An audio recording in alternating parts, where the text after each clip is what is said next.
Okay, I'm continuing my story about my westward journey the first time.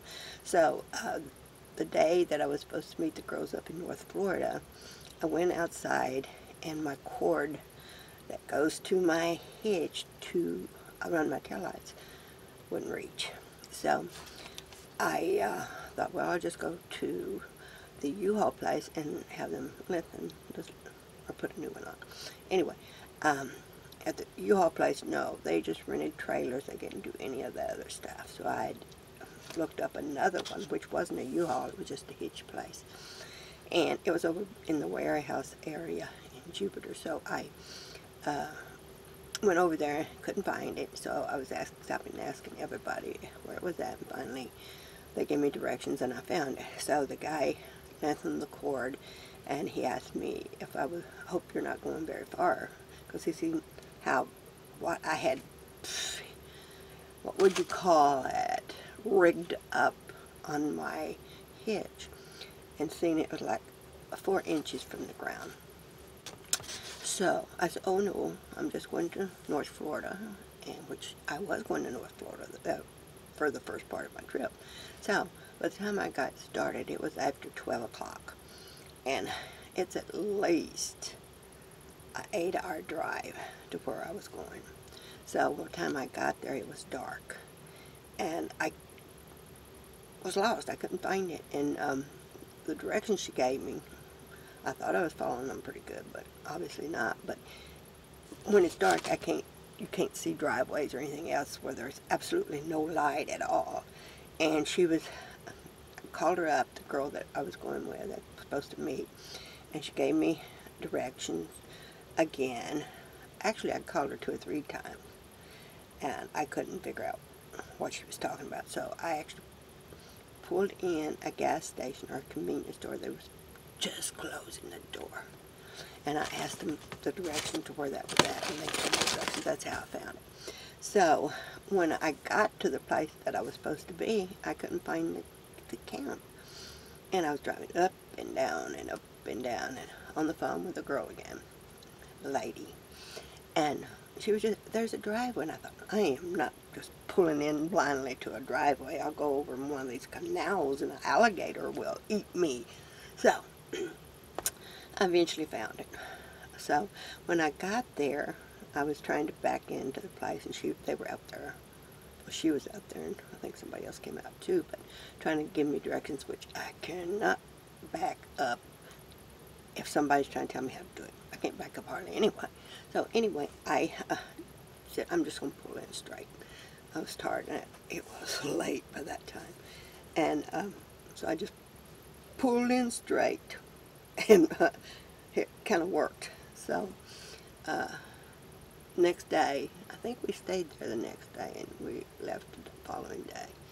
And we headed to New Orleans.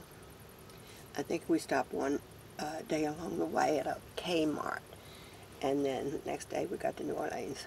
And of course, 2 of them wanted to go to the one camping place, and me and the other girl was going to go on the other side of the lake that goes, the big long bridge that goes across.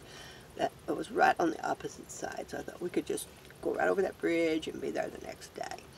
So it was pouring the rain.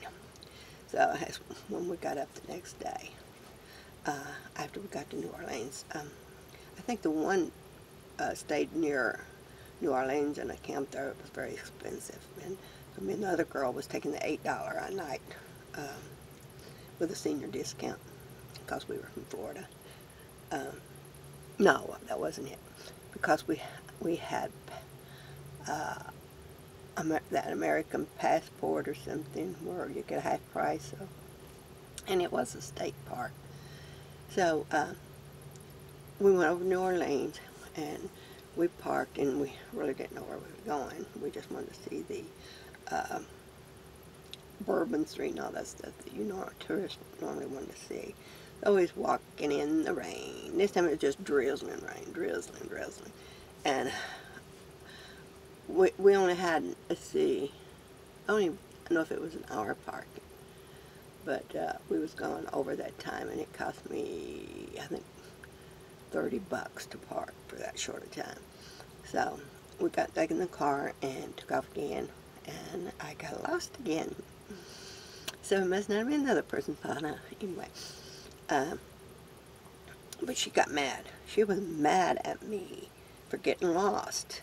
I said, what's the big deal? I'm lost all the time. I just stop and ask for people, which I did. I stopped in this little convenience store and asked, and we finally found our way back to the road where we came in.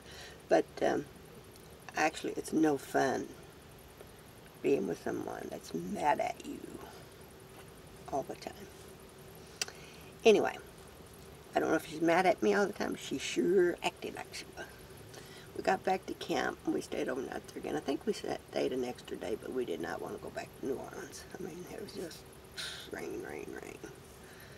And the roads were actually flooded on 10 at that time, so I guess we called around to see, or somebody called around to see, I didn't, if it was open, and it was open. So we had made reservations over in Texas at, I think it's Medina Lake. And going in there, I think, did we go to Banderas first, or did I ride with someone? I'm not for sure. Or maybe I just drove the car. I think I unhooked and just drove the car, but we went to Banderas, which is supposed to be the cowboy capital of the world. It was just a little town, but he had one of them old-fashioned saloons, you know. And we ate something there, looked around a little bit, and went back. But when we went into that Medina Lake camping ground, it was very hilly, and the one hill was so steep. I thought, I am never going to get back up this hill, probably, you know. So after we'd stayed there a few days, and wasn't much to do there either, we left again to go to, I guess that we were going to go to Carlsbad from there, so, which I told you about that yesterday, or before. So we left New Orleans and ended up in Stockton. And that's when the other girl said she's going to stay there and go the other way, straight across 10 to Benson, where we were going to meet up. And three of us went to Carlsbad Caverns. One girl had already left when we left New Orleans. She went back where she was from. I don't remember where she's from. But anyways, that is some more of my story, trip west. But I haven't told you the big thing yet. When I came back to leave Medina Lake, my car just started spinning tires up that mountain, up the hill. So I thought, well, I'll just let it roll back. But then my camper went crossways, so I ended up crossways across the road. Nobody could get by me. I had blocked the whole road. Anyway, this lady was walking her dog, and she came and says, I have a truck, I'll go get the tow strap and drive me out. So she went up there, and by this time, the other girl, two of the other girls, had pulled in behind me on the phone, asking, what's wrong, what's wrong, what's wrong, what's wrong? And I think I just hung up on her.